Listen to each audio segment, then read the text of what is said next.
I've been a reader of the Shadowlands for quite a while. This is a story that my people of the Cascadena First Nation in the southeastern part of the Yukon experienced. They experience spirits that can imitate people, animals, and even vehicles sometimes. These are called Frozen Voice, or Gitsi in the Casca language. As I was growing up, I've heard many stories concerning the Frozen Voice. These spirits can imitate a person that you know, or an animal, and even machinery. Well, the interesting part is a person could not see these spirits, but animals can. This story was a while back, and thinking about it again sends shivers up my spine. Well, my cousin was traveling to Watson Lake from Ross River, and their vehicle broke down late at night, so they decided to stay at this abandoned cabin nearby. As they were getting ready to sleep, they could hear voices inside the cabin, which sounded like a dog walking around with long nails. It also sounded like it was bumping into things, like a pop can in the darkness within the cabin. My cousins quickly turned on the flashlight to scan around the room, hoping to find what was causing the noise. Yet, he could not see what was happening, but the noise continued. My cousin's father knew about what was going on and told him to just ignore it. The spirits can sense fear and will get even worse. That's how my cousin was feeling and getting more scared, and that is when they started to hear noises going up and down the stovepipe, like a squirrel. The scary thing was that the stove was going at the time, and you could see the redness from the fire inside.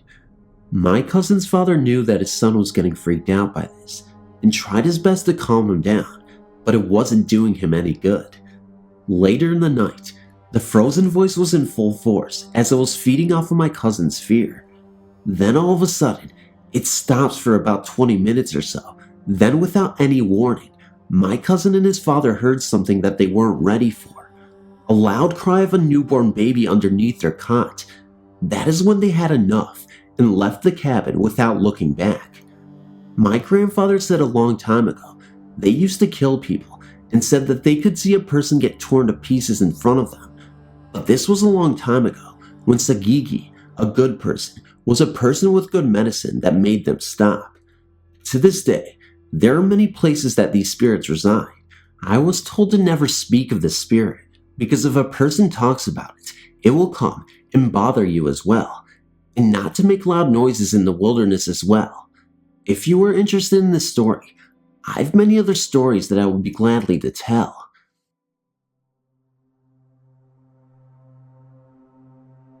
I have never seen a ghost, but I've felt the presence of one a few times.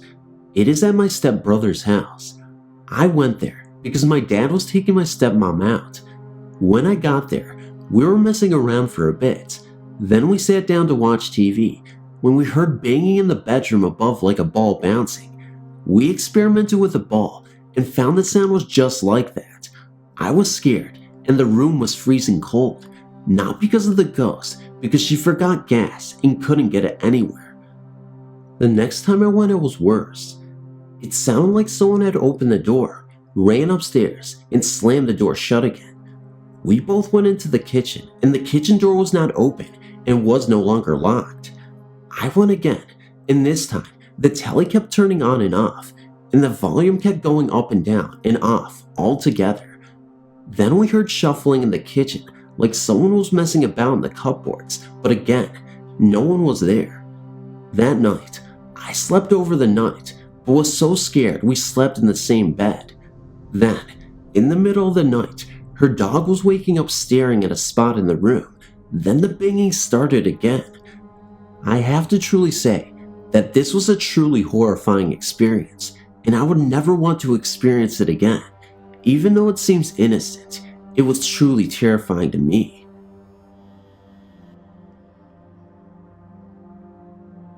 Me and a group of friends went to a small college up in the mountains of Pennsylvania called Manfields University. At night, there was nothing to do, so we would sometimes drive a half hour or so to random graveyards in the middle of nowhere. One night, we drove up to a graveyard, which I think is west of Mansfield. We had been to that graveyard before, so we were familiar with the surroundings and the sounds and phenomena that could take place there. That night, there were a bunch of people who just went along because they were bored, and my friend Dan and Dave, the leaders of the group, believed in ghosts, but didn't really get scared about anything. Dave had an EMF detector. We were out in the middle of nowhere, and that night, there were no EMF alerts from it at all. Some of the people we were with, mainly one girl, was very disrespectful, and while we were there, the EMF detector started going off with strong readings, and right about that time, we heard a growl, or shaking or both, coming from the graveyard. Needless to say, the people that usually weren't scared ran to the cars along with me and my girlfriend, and we drove away as fast as we could.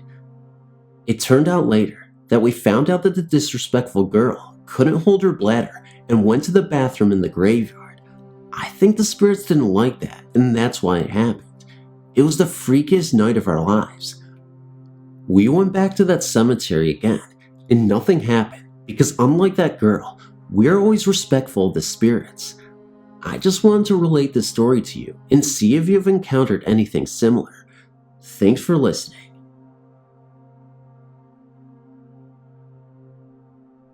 I was raised by my grandparents in a very small town north of Marshall, Texas.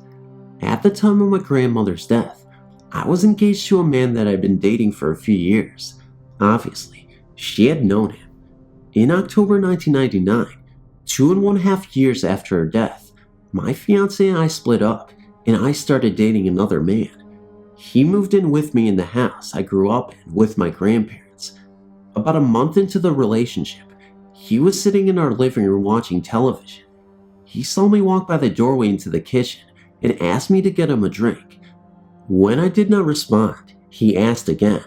Once again, with no response, he got up to see why I was ignoring him.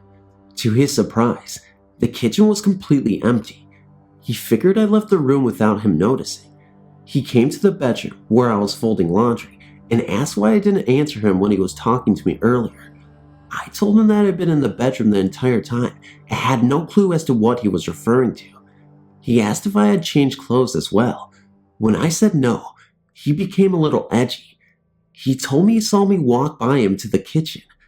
Then I said I was wearing a green t-shirt and white shorts. He also thought my hair was pulled back because it seemed short. What he was describing to me was how my grandmother usually dressed when she was alive. She had short hair, and she always sat at the kitchen table to read while my grandfather watched television in the living room. I told him this, and he got a little nervous. About a week later, he was coming out of the bathroom and heard his name being called from what used to be my grandmother's bedroom. I only used this room as storage. I couldn't yet bring myself to use the room. He opened the door, thinking I was in there going through the boxes and needing his help. Once again, there was no one in the room. He slammed the door and came running into the kitchen where I was. He told me he loved me, but my grandmother was really scaring him.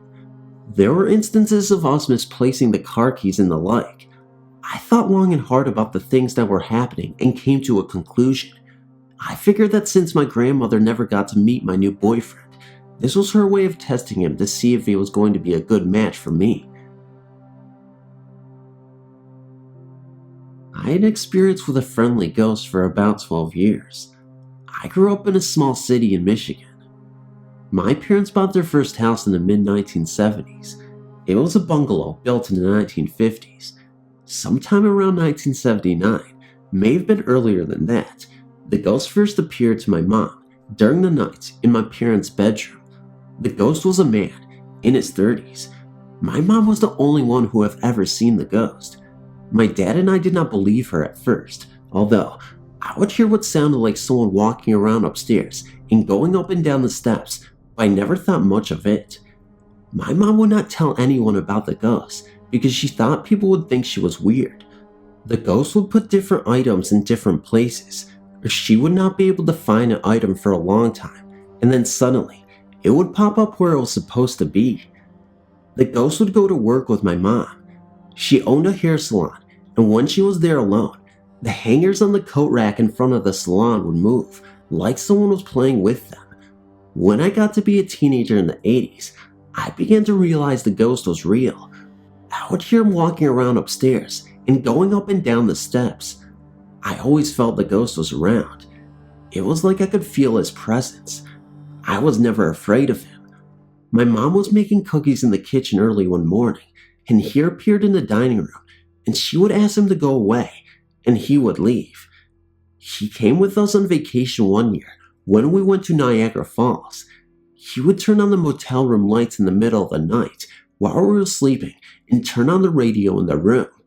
For the longest time, though, my mom was the only one who had seen him.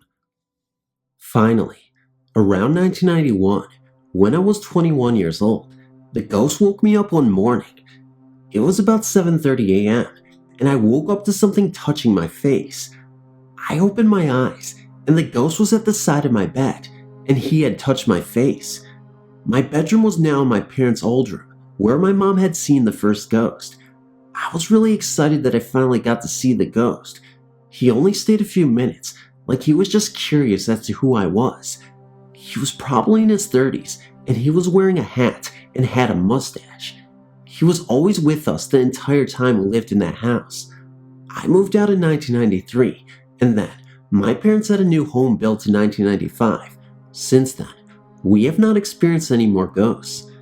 I do not know who lived in the house before us, but I did hear that many years before we lived in that house, that a young man who lived in the house next door was working on his roof and fell off the ladder into what would be our backyard and died. So I'm thinking that maybe that is who the ghost is. He was never mean and never scared us on purpose. It was kind of like he was hanging around to be a part of the family or something. I always wonder if he is still in my old house.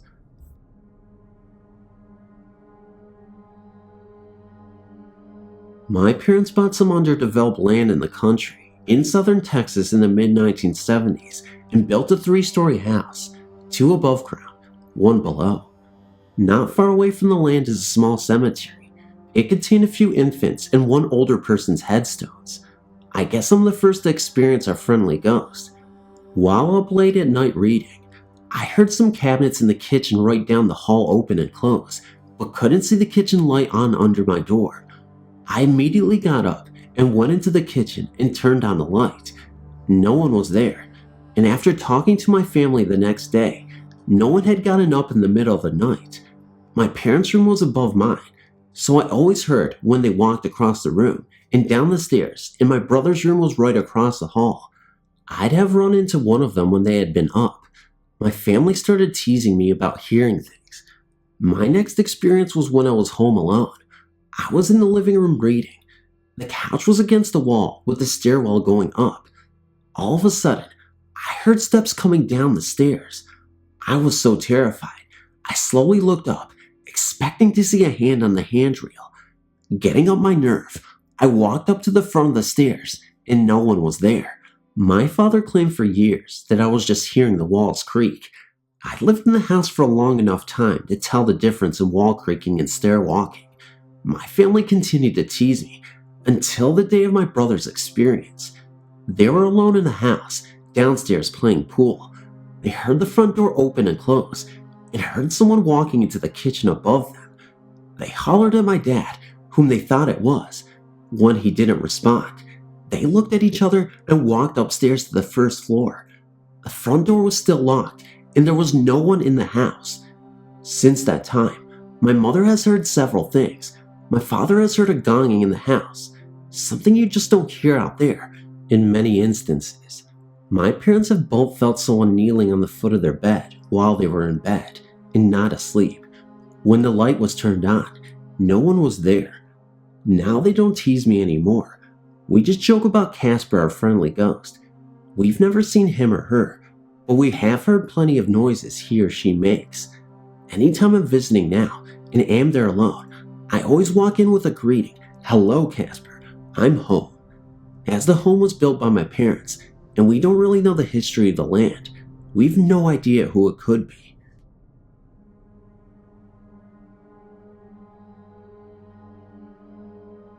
Hi. I have an experience I would like to share, and perhaps get some answers to my questions. 3 of us went to check out the Amity Hall Inn, listed in your Pennsylvania hauntings directory. 2 adults and 1 teen. We didn't intend to enter the building or take any photos. We just turned around in the parking lot and shined the car lights on it. We didn't see anything there, but we smelled a freshly opened can of coffee and an odd smell, like a decaying smell. We were only there for about 5 to 10 minutes and left. We proceeded back on the highway to Lewingstown, Pennsylvania. About 3 to 5 minutes after leaving the inn, we saw a bright light flash in the passenger side of the window, but there was no cars on the highway at that time. Almost immediately after that, I saw a hand appear from my rear bumper as if to grab something and tag along. I was startled and then saw an old man's face floating in my back seat. I was crying and closed my eyes in hopes it would all go away. I calmed down and we drove a little more. Another bright light directly in front of us zoomed up and flew over the top of the car. We heard something let loose from the car and sounded like a large rock hit the bottom rear end. We continued driving and felt like our hair was full of static, like after a balloon is rubbed on your head. There were tingly sensations all around. It lasted almost the whole trip home. We pulled in at our local 24-hour grocery store and checked out the rear end and passenger side of the car. My hubcap looked like someone put an auto-body grinder against it.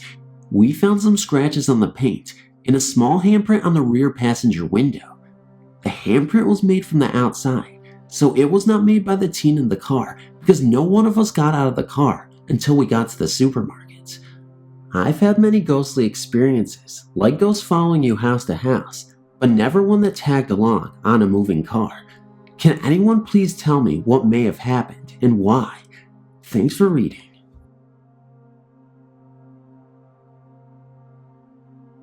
Hello. I believe I've been sensitive to ghosts since I was a child.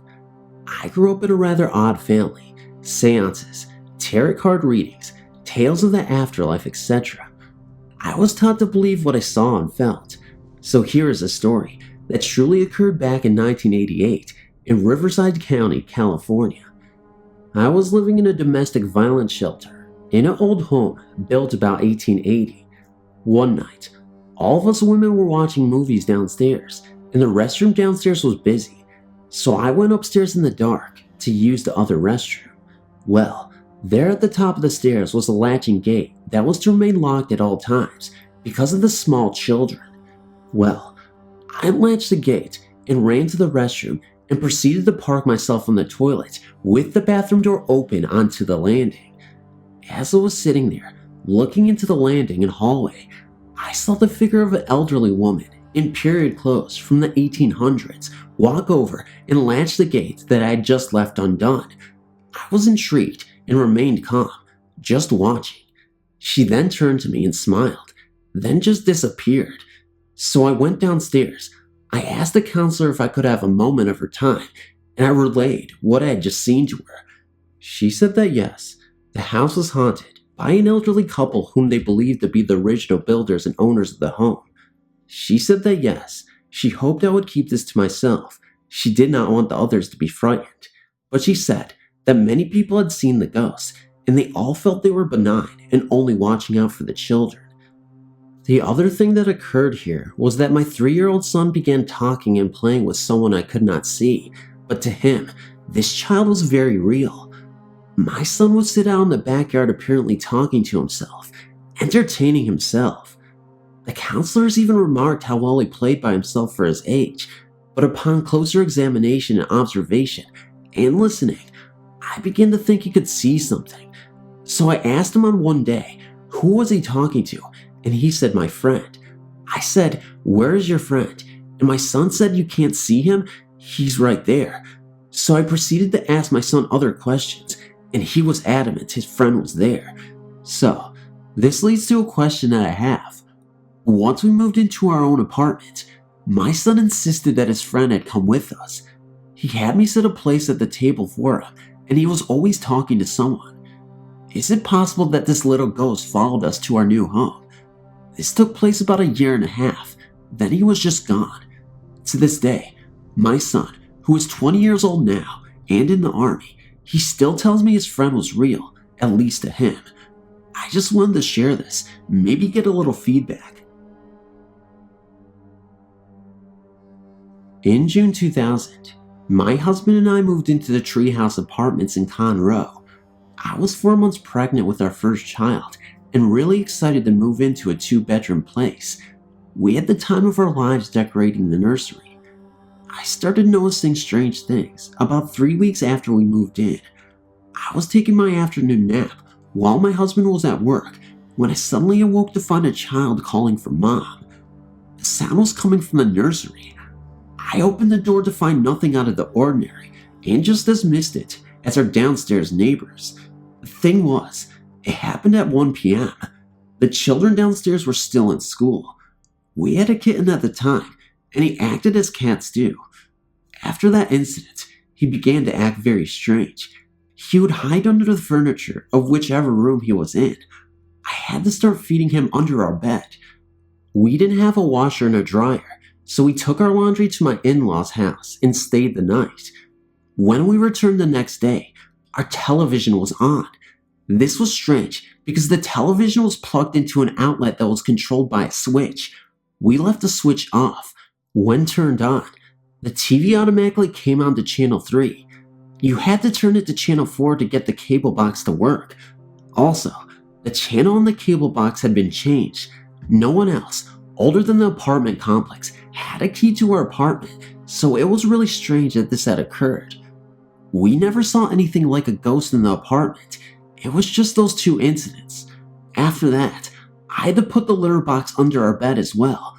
My poor kitty would not leave the security of under the bed. One night, while we were sleeping, my cat jumped up onto the bed with us, yowling loudly. We could not get him calm, and he refused to come out from under the covers. We moved by the end of the week. I've had a few encounters with what I considered to be ghosts, but this was by far the scariest. In June 2001, my husband, son, and I moved into Bay Harbor Apartments in Baytown. The week before we came, there was a shootout between the police and a resident, and that apartment was still boarded up and had many visible bullet holes in it. Our apartment was a few buildings over, closer to the back of the complex. A couple of months after we moved in, we started noticing things in our son's room. He was 1 at the time and still slept in a crib. The crib still had a mobile and a toy that played songs and lit up when he rolled the bar at the bottom of it. John and I were up watching TV one night when we heard the toy start playing. We went in to see if the son was awake, and he was sound asleep. We just shrugged it off and went to bed. This same thing happened the very next night, and again, he was asleep. We decided to put his crib in our room. It didn't happen again. We eventually took the crib down and put him in a toddler bed. We put him down for the night and had left our door open to hear him if he woke up or was getting into anything. I suddenly had an irresistible urge to check on him. I did not hear any sound coming from our room, but there was a weird odor in the air. As I came around the corner into the doorway, I saw my son standing against the wall. We had a very heavy lamp on the right side table between our beds. The lamp was laying in the middle of the toddler bed on its side. The bulb had burned through the shade and was beginning to burn the top sheet of my son's covers. There was no possible way the lamp had fallen or been knocked over and landed in that way on his bed. It was equally as impossible for him to have picked it up and put it there himself. I removed the lamp from the room, and our son began sleeping in bed with us. I had his old room set up as a playroom, and he would stay in there all day long. One morning, he fell asleep on the couch, and I left him there for his nap. I was making my rounds in the apartment, doing my daily cleaning. When I finished his playroom, I shut the door behind me. There was no person or animal in that room when I left. My son's great-grandfather bought him a toy that had a motion sensor in it. When it was activated, the toy would whistle and say, "I love you." As I was in the kitchen washing dishes, I heard it go off. Thinking my son was awake, I opened the bedroom door. I saw nothing. I shut the door again and went to check on my son. He was still asleep on the couch. During the course of his 1-hour nap, the toy continuously went off. I went into the room, grabbed the toy, and changed the batteries. I thought this would solve the problem. It did not. I finally took the batteries out and removed the box entirely so that there would be no way it would come to life again. The majority of toys that he played with were moved into the living room. No one ever really went into that room again. I remember what happened before we moved in, and I went to ask the management if anything similar had occurred in our apartment. I was told that management had recently changed, and the current people had no record of anything happening there. We stayed until our leave was up, and then we got the heck out of Dodge, our lease ending permanently after that. Hello. I thought this experience was worth sharing, as it freaked the hell out of me and a few people I've shared it with. I was 19 at the time, and me and my best friend Sally had just moved into a flat in an old, dilapidated building block of flats. The flat was a bit run down, but we were really excited about redoing it, and we were so happy to have a place of our own at last. It was the middle of July, so we weren't thinking of school yet. Sally was working at her day job at the local department store. I was alone relaxing with a cup of coffee in front of the TV in my bedroom. Despite the hot day outside, I found myself shivering. An intense cold air had filled the room. Suddenly, the end of my bed sank as if someone had sat down beside me. I was really freaked out and ran for the main room. It was warm again, and I was filled with relief. I didn't tell Sally because I didn't want to sound stupid. This happened at least a dozen times in the next week. I was so sick of it, I even thought about calling an exorcist, but I knew that I didn't have much to tell him. One night, I woke up to find an old man sitting on the bottom of my bed, looking at me. I tried to scream, but nothing came out. Eventually, he disappeared. This happened several nights in a row.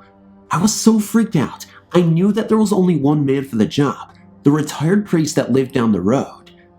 The next evening, when Sally was out, I called the priest and he arrived at once. He entered my room and immediately detected an entity. He lit a circle of candles and placed them on the floor. He called on the spirits, and I suddenly realized I did not want to witness the exorcism. I waited in the living room until about 15 minutes later. I heard the priest giggling and talking softly. I didn't know what to do, so I waited until about 10 minutes later when the priest emerged. He said it's going to take a lot longer than expected, and that he will return this time next week. This went on for the next 2 months, until I finally asked the priest what was going on. I demanded to know. I've been afraid to sleep for the past 8 weeks, for God's sakes. He finally expressed and told me he had been having an intimate relationship with my ghost. I couldn't believe it. I told him I wanted him and the ghost out, now. He reluctantly agreed and entered my room. He spoke gently and said, "Come on now, Albert, it's time to go. By the way, I've got a spacious bedroom and a double bed." I couldn't believe what I was hearing. The priest turned to me and said, "Okay, he has agreed to leave with me. Sorry for your trouble." As the priest bent down to pick up his candles, as he was doing that, I noticed the most disturbing thing that I'd ever seen in a paranormal event ever. His voice changed to really dark, deep, and sinister, and he said, "I will be leaving myself out of this place soon, and I'm taking my friend with me." I then froze. I didn't know what to believe, or even if that was coming out of his voice. I said, "What did you just say?" And he returned to normal. To this day, I can't really explain what that voice was, or if it was the entity that possessed him, but I know that was really strange, and he acted like as if it was nothing after that, like nothing ever happened. The story I'm writing to you involves myself and many other people as witnesses. There were many events that took place in the same old brick farmhouse outside of Black Earth, Wisconsin. The first story is one that I will never forget. It was late in the evening on a summer night. My friends and I were playing a game in the old farmhouse. Beth, the girl who was living in the house at the time, decided to go to bed. She went upstairs alone, and the rest of us just sat around talking. Moments later, I heard the most blood-curdling scream ever, and immediately after the scream, the wind chime inside the house chimed. Bridget, another friend, ran up to see what was wrong. They both came back downstairs, and Beth told us what happened. She told us that she was laying in bed, and she saw the shadow of a man in her doorway.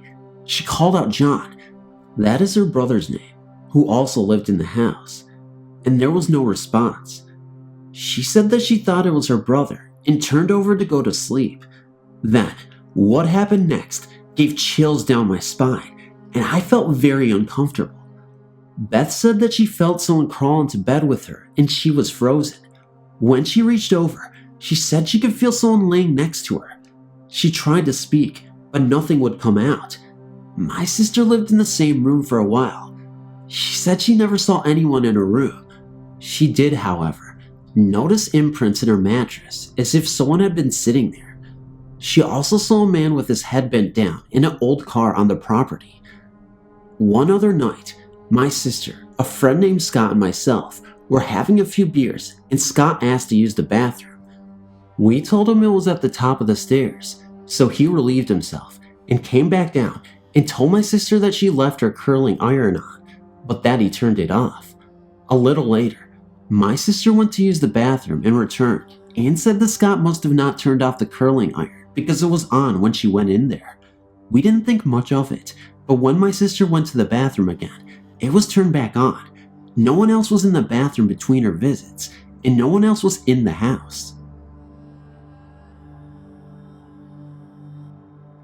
In May 2001, I got a job working as a dispatcher for a cab company. Adjacent to our office was this garage, and it was 10,000 square feet. This company also had charter buses. When I first started working there, the owner told me I might hear weird noises. And growing up, my father was a truck driver, so I was aware of the air brakes, ticks, etc. But I didn't expect what was adding to the noises in the garage. This would be my third ghost experience. It all started on the third night I worked there. My boyfriend had called me on the phone when all of a sudden, there was this loud banging noise coming from the garage. So loud, I could barely hear him on the phone. I was working midnights, so he came up there. By the time he got there, the noise had stopped. We hung out there and about midnight, my boyfriend went to go lay down in the garage. There was a front bed just outside the office door. He was out there about 2 hours. Then he came into the office in a tad bit of a hurry and sat down. The look on his face was a Kodak moment. He asked if I had just tried to wake him up, and I told him no. He said he was lying there and someone kept saying hello. Then he said he sat up to put his shoes on, and the voice was right up in his face and sternly said hello.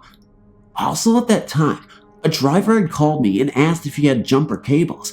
I asked my boyfriend to go look. He wouldn't go out into the garage till I went in and turned on the lights. Then he told me what happened, and I was just like, wow, too cool. Then in the days after this, I started experiencing my own little visits from now who we called Casper. It was weird. I could get out in the garage and sit by myself. I could actually feel the energy moving, like it's sweeping around the room. Then he would go and knock on things. His best one was turning on the air compressor. It was unplugged. Then one day Casper must have gotten upset about something. He started being on the garage overhead doors, and my boyfriend and my son and myself were in there. Between the two overhead doors was a regular door. When the beating started, my boyfriend went out the regular door because he really thought someone was out there, and he opened the door and no one was there, but the beating continued. After that, I was working one night, and one of the bus drivers came in. We were sitting in there talking and watching TV. Then all of a sudden, the channel changed. The driver asked why I changed it, and I said I didn't. The remote was next to the TV. I got up and changed the channel back. A few minutes later, it was changed once again. This went on for an hour. That's when the driver told me that he believed there was a ghost. I was convinced already. Me and my boyfriend used to sleep in the garage when things got quiet. Of course, as you guessed, Casper was there with us. Back in the corner of our garage was a portable basketball net, and we would go out and shoot hoops. Then one day, the basketball vanished. We couldn't find it anywhere. About 2 weeks later, at about 6:30 a.m., me, my boyfriend, and 2 other drivers were sitting in the office talking. The door from the office to the garage was open. We were sitting there, and we were starting to hear a basketball bouncing. Me and my boyfriend looked at each other, and we were like, what the fuck? So we ran out there, and the bouncing stopped, and no basketball was anywhere to be found. The other 2 drivers heard it too. Then one night, my boyfriend and I were sitting in the office. We were asked not to smoke in the office, so we would go out in the garage.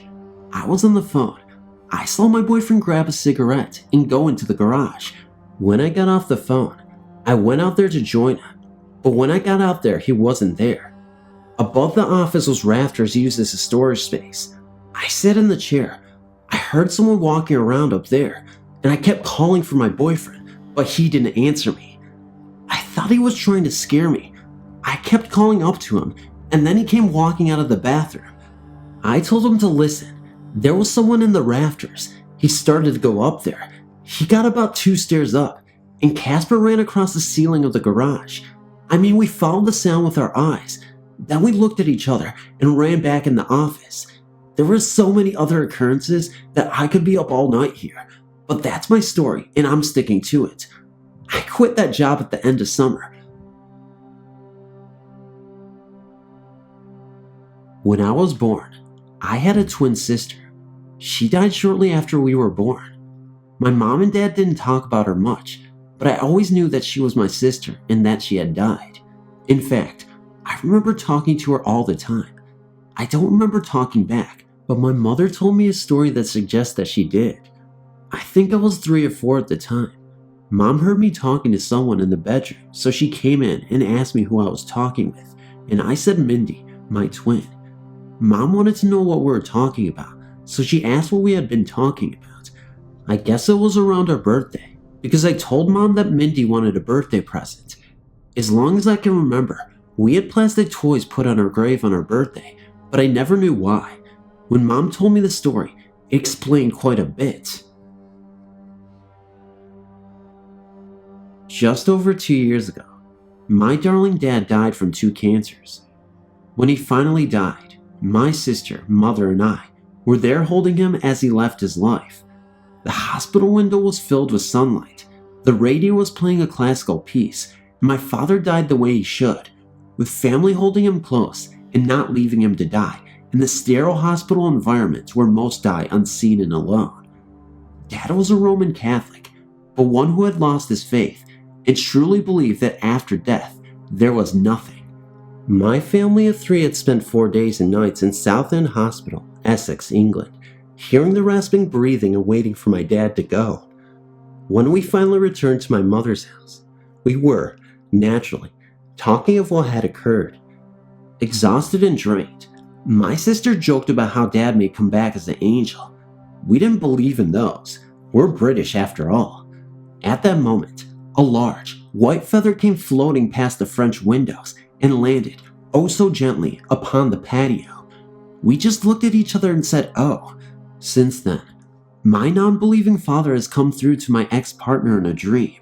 For his treatment of my daughter and myself, he has been seen walking in South High Street. He has held me above my shoulders after my heart attack. I was only 41 at the time, and when I was recovering, asked him to be there if I died.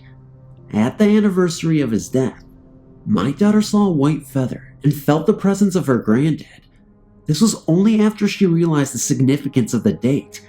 My most previous partner heard my dad telling him to lay off, even though he had never met him. This man was a total non-believer, just like my dad. As a woman who has the shadow of the Grim Reaper's blade above her head, it has strengthened my belief that there is life after death. That when I do have that massive heart attack and leave this earth, there will be someone waiting for me. I might be in trouble with my dad, but at least it will pass the time to be lectured and hugged while I make my way to the next place. Thank you for reading. Well, my little phantoms, guess what? You just got a very short video. I'm just kidding. You were expecting me to say long video, but in fact, it's short compared to your B-busters or your lazy masquerades who actually do like 10 minutes, but I'm just kidding. I love those guys, especially Lazy Masquerade. That guy is awesome. If you haven't checked him out, I'm sure you have. Please go over to this channel and give him 1 million subscribers because I said so, and you have to tell him that. It'll get buried under the comments and nobody will care because I'm so irrelevant that nobody cares about me. But I figure if you spread the word and tell them that I exist, then nothing will ever happen because it doesn't matter and I don't care. Okay, guys? Seriously, guys, I'm totally kidding, guys. I'm just so happy that I get the end of the year on a bang. I'm not going to edit this out. That's how happy I am. I usually edit a little bit. I tinker a little bit, but no, every time I mess up, I'm just going to keep everything in here. Ha, just kidding about that too. No, guys, but seriously, thank you so much for making my 2017 probably the greatest year I've ever had on YouTube. I've met some tremendous relationships with people. I don't even know if that's actually a thing, but I've gotten so much that I have to thank you guys for, and it wouldn't be possible without your support. I know everybody says that, every narrator, every YouTuber, everybody, but seriously, this Phantom community has grown so much, and I can't wait to see how much it will grow in 2018. Of course, I would like to hear from you in the comments section below what you thought of these stories as always. And let's kick out 2017 and bring in 2018 because you know guys, if you guys are celebrating for 2018, I'm going to go on a different tangent here, but if you guys are celebrating, I just want you to know that please be safe because you need to watch my videos. I won't have anybody else to watch my videos, so if you die, that would be a bad thing. And I'm not trying to downplay death or anything like that. It's not funny at all. But seriously guys, no serious, I don't know. I don't know what to say. I'm just really happy. And you know, before YouTube, I had a creative outlet. You know, I did poetry. I was publishing poetry and all this shit. But at the end of the day, I felt more at home with you guys. And being an entertainer on this platform actually means a lot to me. To be able to give you guys something that's worth your while. I just wanted to thank you guys for making 2017 truly one of the greatest experiences in my life. And you sticking out through the horrible outros, like all these like different changes to my YouTube channel and just really trying to find my niche here. And I feel like I belong here, guys. So thank you so much. You can go ahead and share this video, comment, like, and subscribe. And remember, before you do that, I just wanted to shout out one person who's a new narrator, and I wouldn't be saying this if I didn't believe in her. But Raven Lavina, please give her subscriptions, and seriously guys, I don't just do this for the hell of it. If I believe in someone, I'll narrate them and I'll motivate them to the end of time. I don't know what that means. But seriously guys, go check her out, Raven Lavina. I'll leave it in the description in the box below and in the comment section because pretty sure she will do well. And I think before I mess up talking anymore from nervousness, I'll sign out. So good night, good morning. I'll see you in the next video, guys, and I love you. Ooh, what was that? Ah! Happy 2018, woo!